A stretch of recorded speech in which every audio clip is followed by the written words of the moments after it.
മാഷയെക്കുറിച്ച് എല്ലാം അറിയാവുന്ന ആളുകളുടെ മുന്നിലാണ് നമ്മൾ മാഷയെക്കുറിച്ച് പറഞ്ഞുകൊണ്ടിരിക്കുന്നത്. പക്ഷെ രണ്ട് വാക്ക് പറയാൻ അവസരം കിട്ടിയാൽ അത് പറയാതിരിക്കാനാവില്ല. മാഷിൻ്റെ മരണത്തിന് ശേഷം ആദ്യത്തെ അനുസ്മരണ വേദിയിൽ മാഷ് ജീവിതം നൽകിയ ഒരുപാട് പ്രതിഭകൾ അവിടെ മാഷയെക്കുറിച്ച് അനുസ്മരിച്ച ആ ഒരു ചടങ്ങിൽ എത്രമാത്രം വലിയ ഒരു കലാകാരനായിരുന്നു മാഷ്, അല്ലെങ്കിൽ മനുഷ്യനായിരുന്നു എന്നുള്ള കാര്യം നമുക്ക് വ്യക്തമായതാണ്. നമ്മളൊന്നും അധികം ചിരിച്ചു കണ്ടിട്ടില്ലാത്ത റസാഖ് പൈമ്പ്രോഡ് സാറ് പോലും ഒരേ സമയം കരയുകയും ചിരിക്കുകയും ചെയ്തത് അദ്ദേഹത്തിൻ്റെ അനുസ്മരണ വേദിയിലാണ് നമുക്ക് കാണാൻ സാധിച്ചത്. ഒറ്റ വാക്കിൽ നമ്മൾ പറയുകയാണെങ്കിൽ ദാറുസലാം ഒരു യത്തീംഖാനയായിരുന്നു എന്ന് നമുക്ക് പറയുന്നതിൽ അതിശയോക്തിയില്ല. അത്രയും മനുഷ്യത്വപരമായിട്ടുള്ള കാര്യങ്ങൾ, അത്രയും കുട്ടികളെ, അല്ലെങ്കിൽ ഇന്ന് നമ്മൾ മനോഹരമായ പാട്ടുകൾ കേട്ടുകൊണ്ടിരിക്കുന്ന ഗായകന്മാരെ വാർത്തെടുത്തു.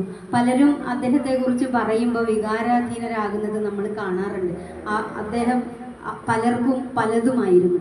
ഉപ്പയും അതുപോലെ തന്നെ സംരക്ഷകനും ഒരു പാട്ടുകാരിയാക്കിയതും ഒക്കെ ആയിട്ടുള്ള ഗുരുവും ഒക്കെയായി അദ്ദേഹം ഇന്നും പലരുടെയും മനസ്സിൽ ജീവിക്കുന്നു. എനിക്ക് ഈ ഒരു അവസരത്തിൽ ഒരു റിക്വസ്റ്റ് പറയാനുള്ളത്, അദ്ദേഹത്തിന് വേണ്ടി നമ്മൾ ഒരു സ്മാരകം പുതിയ തലമുറക്ക് പഠിക്കാൻ, മാപ്പിള കലയെയും മാപ്പിള പാട്ടിനെയും പഠിക്കാനുള്ള ഒരു സംവിധാനം അദ്ദേഹത്തിൻ്റെ പേരിൽ ഉണ്ടാവണം എന്നുള്ളതാണ്.